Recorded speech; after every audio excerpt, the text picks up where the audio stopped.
नमस्कार दोस्तों, इस वीडियो में बात करेंगे CDS 2 2021 में आए हुए साइंस के क्वेश्चंस की। ऑलरेडी हमने 10 क्वेश्चंस डिस्कस कर लिए थे सेट ए के पहले से लेकर 10वें सवाल तक। आज टोटल जैसे कि मैंने आपको बताया है 30 क्वेश्चन आए हुए हैं। आज 11 से लेकर आगे के क्वेश्चंस करेंगे। और जैसे कि मैं आपको हमेशा बताता हूँ कि जब भी आप कोई क्वेश्चन करें तो उसके डीप में जाकर के पूरा कॉन्सेप्ट आपको समझना है, क्योंकि उसके इर्द गिर्द क्वेश्चन बनते ही रहते हैं। और साइंस में जैसे कि मैंने बताया कॉस्ट बेनिफिट रेशियो सबसे ज़्यादा है। अगर एक बार इन क्वेश्चंस को आप अच्छे से कर लेंगे, कॉन्सेप्ट्स को अच्छे से सीख लेंगे, तो फिर बहुत ही हाई प्रोबेबिलिटी है कि इन्हीं कॉन्सेप्ट के इर्द गिर्द आपसे क्वेश्चन पूछे जाएंगे और उन क्वेश्चंस को आप आसानी से ठीक कर सकते हैं। 10 तक हमने कर लिया था। मैंने आपको बताया था कॉपर जब मोइस्ट कार्बन डाइऑक्साइड के साथ रिएक्ट करता है तो क्यूपरी कार्बोनेट बनाता है, जो कि हरे कलर की परत लग जाती है कॉपर के ऊपर। नेक्स्ट बात करते हैं 11वें नंबर में आपसे पूछा जा रहा है उस प्रोसेस को क्या कहते हैं जो कि सल्फाइड ओर को ऑक्साइड में बदलती है और एक्सेस एयर यानी बहुत ही ज़्यादा हवा के प्रेजेंस में जब हीट किया जाता है तो सल्फाइड ओर को ऑक्साइड में बदलती है। तो यहाँ पर मैं आपको दो बात बताता हूँ। पहली है सल्फाइड ओर की और दूसरी कार्बोनेट ओर की। बहुत लोग कंफ्यूज होते हैं 12th क्लास की, मतलब 12th क्लास के CBSE और स्टेट बोर्ड्स के अंदर ये क्वेश्चन आना ही रहता है, फिक्स होता है कि कैल्सिनेशन और रोस्टिंग के बीच क्या डिफरेंस है। तो मैं इसे ऐसे याद करवाता हूँ। देखिए कार्बोनेट C फॉर कार्बोनेट और C फॉर कैल्सिनेशन। ठीक है, यानी कैल्सिनेशन के प्रोसेस में आप कार्बोनेट ओर को हीट करोगे और जो बच गया आपका रोस्टिंग वो सल्फाइड ओर को हीट करने का काम आएगा। तो आपसे यहाँ पे सल्फाइड ओर का पूछा गया तो आंसर होगा रोस्टिंग। अब आइए बारी बारी से सबको समझ लेते हैं। लास्ट का वीडियो भी आप जरूर देखिए जहाँ पे 1 से 10 तक मैंने क्वेश्चंस पर बात की। यहाँ देखिए रोस्टिंग और कैल्सिनेशन की बात करते हैं। तो जैसा कि मैंने बताया सल्फाइड और जब हमारे पास होगा, सल्फाइड अयस्क जब होगा और उससे हमें ऑक्साइड में बदलना रहेगा तो हम रोस्टिंग मेथड, रोस्टिंग प्रक्रिया का इस्तेमाल करेंगे। और जब कार्बोनेट और की बात आएगी तो हम लोग कैल्सिनेशन यूज करेंगे। पहली चीज़। दूसरी चीज़ तो ये डिफरेंस है कि यहाँ पे जो सल्फाइड और है उसे हीट करते हैं एक्सेस एयर के प्रेजेंस में, लेकिन यहाँ पे कैल्सिनेशन में वेरी इंपॉर्टेंट हम लोग एब्सेंस ऑफ एयर में यूज़ करते हैं, या फिर आप कह लें बहुत ही कम मात्रा में एयर का इस्तेमाल करते हैं। ठीक है, ये रोस्टिंग की बात है। कैल्सिनेशन की, कैल्सिनेशन में कम मात्रा में एयर चाहिए और रोस्टिंग में बहुत ही एक्सेस एयर चाहिए। और तीसरी चीज़ सबसे इंपॉर्टेंट कि यहाँ पे सल्फर डाइऑक्साइड बनेगा। क्यों? क्योंकि सल्फाइड ओर था और यहाँ पे कार्बन डाइऑक्साइड बनेगा क्योंकि कार्बोनेट ओर का हम लोग इस्तेमाल कर रहे हैं। एग्जाम्पल देखिए, सल्फाइड ओर हमें लेना है तो मैं जिंक सल्फाइड ले लेता हूँ और इसके साथ हम लोग इसे ऑक्सीजन के प्रेजेंस में हीट कर रहे हैं। ओके, तो हीट करने के लिए डेल्टा में लिख लेता हूँ। अब इसे कैसे बैलेंस करेंगे? तो देखिए ये Zn है, यहाँ पे ऑक्सीजन है तो ZnO बनाएगा zinc oxide, plus sulphur dioxide gas निकलनी ही है तो SO2 भी बाहर आएगी। लेकिन यहाँ पे आप देख सकते हैं जैसा कि बैलेंस नहीं हो पा रहा है क्योंकि यहाँ पे 3 ऑक्सीजन हो गए हैं, तो यहाँ पे मैं 2 डाल दूंगा और यहाँ पे भी 2 डाल दूंगा। अब यहाँ पे देखिए 6 ऑक्सीजन हो गए, फिर मैं इसे बैलेंस करूंगा तो यहाँ पे ये 3 बन जाएगा। बैलेंस करना बहुत आसान होता है, आपको आता भी होगा। यहाँ पे आप एग्जांपल देख सकते हैं ZnS प्लस 3O2, यहाँ पे बना जिंक ऑक्साइड। तो बेसिकली हम क्या बनाते हैं? सल्फाइड से ऑक्साइड बनाते हैं। किस प्रोसेस में? रोस्टिंग में। यहाँ पे देखिए इसी तरह से कार्बोनेट से हम क्या बना रहे हैं? Oxide plus carbon dioxide. तो अगर आपसे कोई पूछे कि बताइए कैल्सिनेशन में कौन सी गैस रिलीज होगी, कार्बन डाइऑक्साइड, सल्फर डाइऑक्साइड, तो आपको आंसर करना पड़ेगा कि कैल्सिनेशन में कार्बन डाइऑक्साइड और रोस्टिंग में सल्फर डाइऑक्साइड गैस रिलीज होगी। सो आई होप अब आपका ये क्वेश्चन गलत नहीं होगा। अगर आपसे पूछा जाता है कि बताइए कार्बोनेट और को लेस एयर के प्रेजेंस में हीट करेंगे तो क्या बनेगा, तो आपका आंसर होता कैल्सिनेशन। लेकिन यहाँ पे सल्फाइड और पूछा गया तो क्या आंसर होगा फिर? रोस्टिंग। स्मेल्टिंग क्या होता है? जब ओर को हम लोग प्यूरिफाई करके निकालते हैं बाहर और हीटिंग प्रोसेस भी इस्तेमाल करते हैं तो वो स्मेल्टिंग कहलाती है। और इनकिनरेशन प्रोसेस भी वही होती है ओर को प्यूरिफाई करने वाली। खास करके जनरली कचरे वगैरह को साफ़ करने के लिए जब हीटिंग और इन मेथड्स का यूज़ किया जाता है तो इनकिनरेशन कहलाता है। तो करेक्ट आंसर क्या होगा हमारे यहाँ पे? Option B, roasting. Next question देखिए, आपको एलॉय सोल्डर पूछा जा रहा है। देखिए मिश्र धातु से भी बहुत ज़्यादा क्वेश्चन आते हैं जब दो धातुओं को मिला करके बनाया जाता है। तो alloy solder direct factual question, अगर आपको पता है तो आसानी से आंसर कर सकते हैं। लीड और टीन को मिला करके एलॉय सोल्डर। हाँ, एक बात और, आपको इनके फॉर्मूलाज भी पता होने चाहिए, अदरवाइज फिर आपको अगर आपने सिर्फ याद किया हुआ है लीड और टीन को और यहाँ पर अगर आप देखें, अगर आपको इनका नेम नहीं पता, इनका केमिकल नेम, तो यहाँ पर प्रॉब्लम हो सकती है। करेक्ट आंसर क्या है? Option B, PB and SN यानी लीड एंड टीन। अब देखिए बहुत सारे क्वेश्चन आते हैं मिश्र धातु के ऊपर भी कि दो धातुओं को मिलाकर क्या बना जाता है, तो एक साथ सारे के सारे कवर कर लेंगे नेक्स्ट वीडियो में। नेक्स्ट क्वेश्चन देखिए, ये अच्छा क्वेश्चन है। Which of the following limits the number of trophic level in a food chain? Trophic level क्या होता है? हमें पता है कि फूड चेन में ट्रॉफिक लेवल होता है, बहुत सारे लेवल होते हैं। तो पूछा जा रहा है कि इसकी संख्या को कौन लिमिट कर देता है?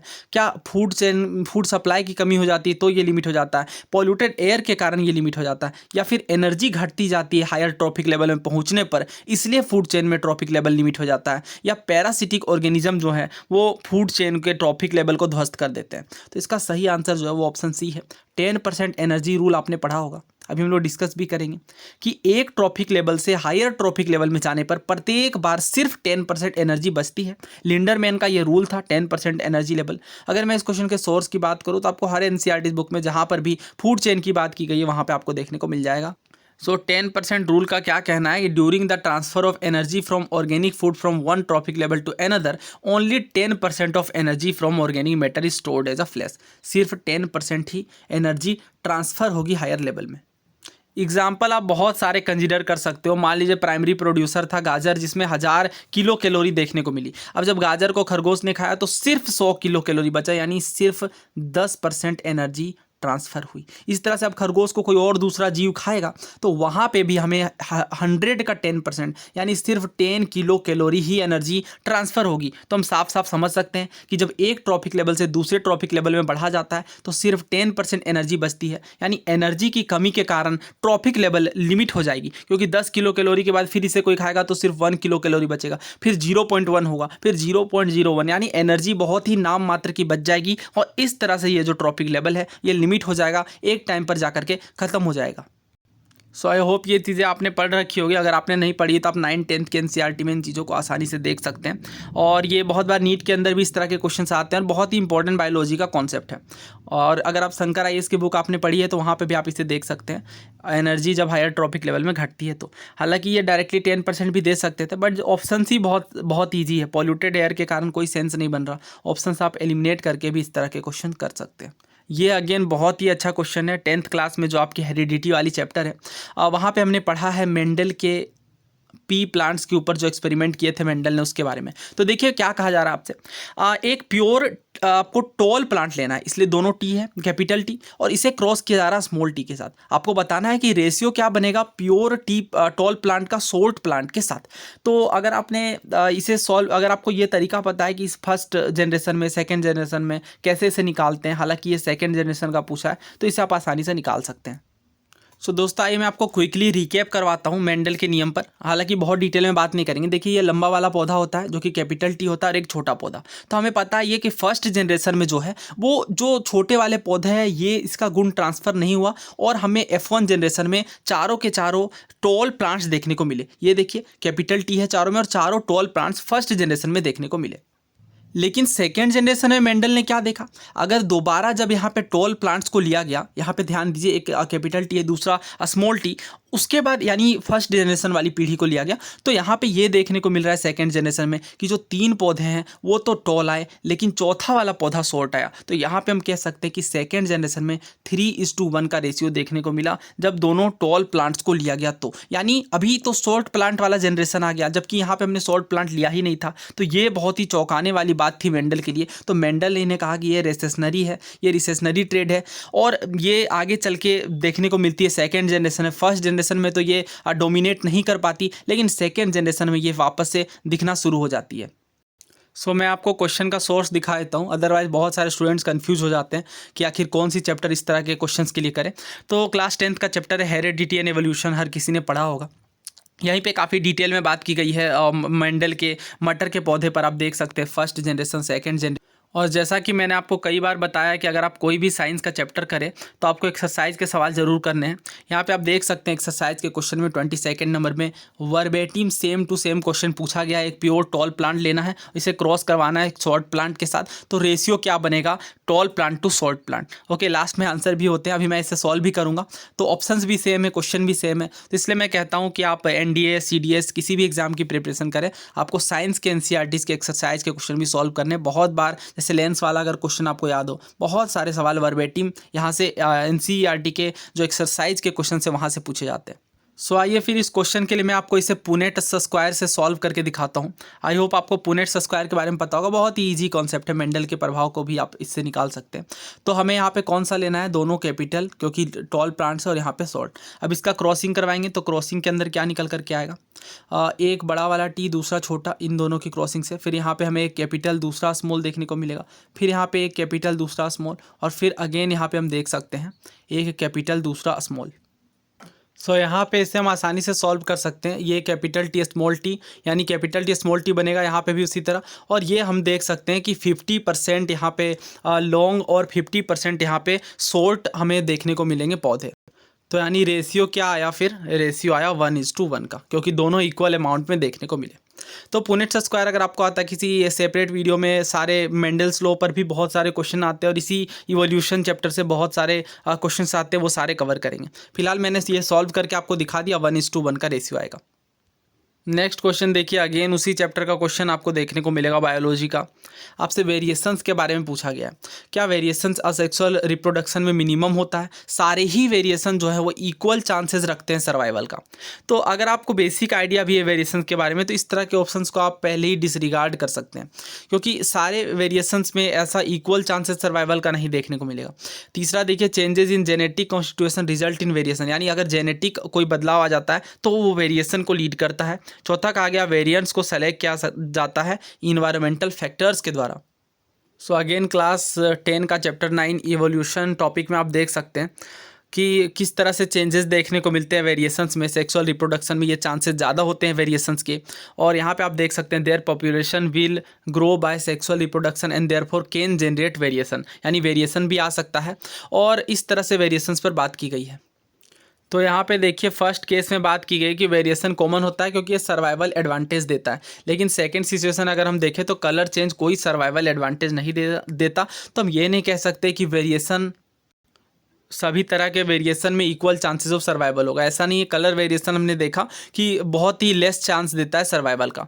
तो इजी क्वेश्चन, अगर आपको ये बेसिक आइडिया है कि वेरिएशन का क्या मतलब है और ये किस तरह से प्रयोग में आता है, तो इसे आप आंसर कर सकते हैं। तो हमसे नॉट करेक्ट पूछा गया था, तो सारे ही वेरिएशन में इक्वल चांसेस नहीं होते। बहुत सारे वेरिएशन ऐसे होते हैं जो सर्वाइवल से आपको बचने की गारंटी नहीं दे सकते।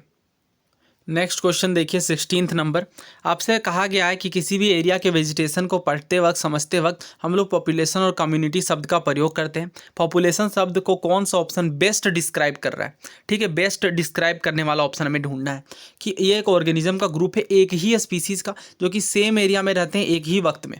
दूसरा कहा गया है कि ये ऑर्गेनिज्म का ग्रुप है एक ही स्पीसीज़ का, जो कि अलग अलग एरिया में रहते हैं अलग अलग सीजन के दौरान। तो ये बात तो बिल्कुल गलत है। तीसरा देखिए, एक यूनिट है जो कि कंजिस्ट करती है बायोटिक और एबायोटिक कंपोनेंट्स को। पॉपुलेशन में एबायोटिक कंपोनेंट्स यानी निर्जीव चीज़ें क्यों आएगी। चौथा देखिए, group of organism more than one species, यानी एक स्पीसीज से ज़्यादा की बात कर दी गई है। सेम एरिया में रहेंगे सेम टाइम में, नहीं, एक स्पीसीज से ज़्यादा की बात नहीं होगी, क्योंकि पॉपुलेशन की बात है तो एक ही स्पीसीज के ऑर्गेनिज्म को शामिल किया जाएगा, सेम एरिया में रहने चाहिए और सेम वक्त के दौरान। तो करेक्ट आंसर क्या है यहाँ पर, ऑप्शन ए। नेक्स्ट क्वेश्चन देखिए, 17th number. In the human body blood flows through a process of double circulation. तो डबल सर्कुलेशन प्रोसेस होती है ब्लड की। आपसे पूछा गया है कि कौन सा स्टेटमेंट ट्रू है, ट्रू बताना है आपकी बारी, नॉट करेक्ट नहीं बताना।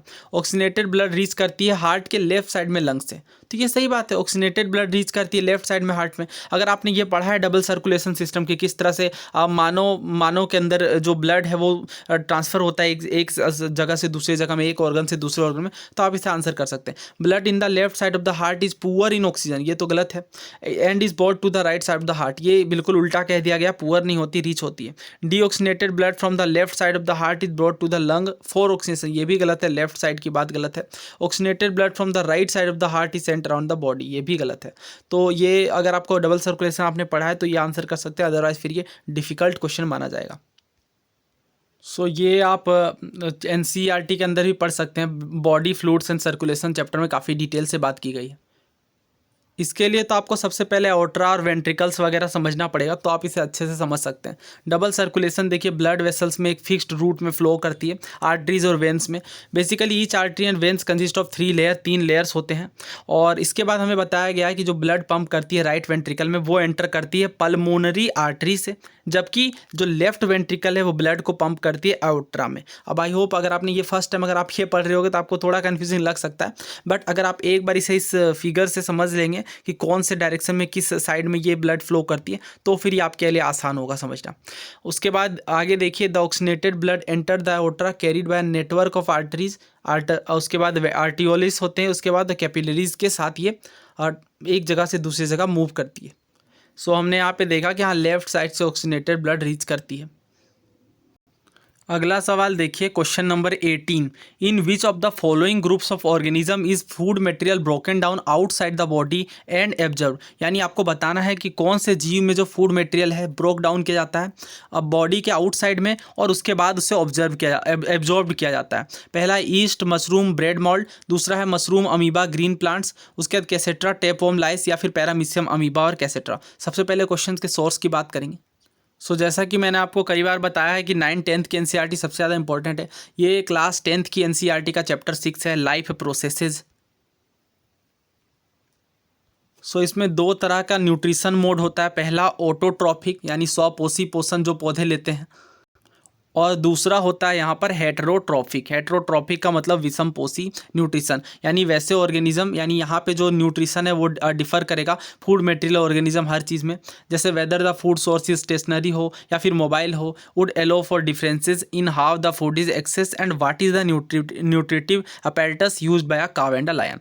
और जैसे कुछ ऑर्गेनिज्म ऐसे होते हैं जो कि फूड मटेरियल को बॉडी के आउटसाइड में ब्रेक डाउन करते हैं और उसके बाद उसे अवशोषित करते हैं। ऐसे एग्जाम्पल कौन कौन से हैं, जैसे एग्जाम्पल हो गए फंजी, जैसे ब्रेड मॉल्स हो गए, यीस्ट हो गई, मशरूम हो गई। यानी बेसिकली आप कह सकते हैं जो फंजी होते हैं वो अपने फूड को बॉडी के आउटसाइड में ब्रेक डाउन करते हैं और उसके बाद उसे एब्जॉर्ब कर लेते हैं और इस तरह से न्यूट्रिशन को प्राप्त करते हैं।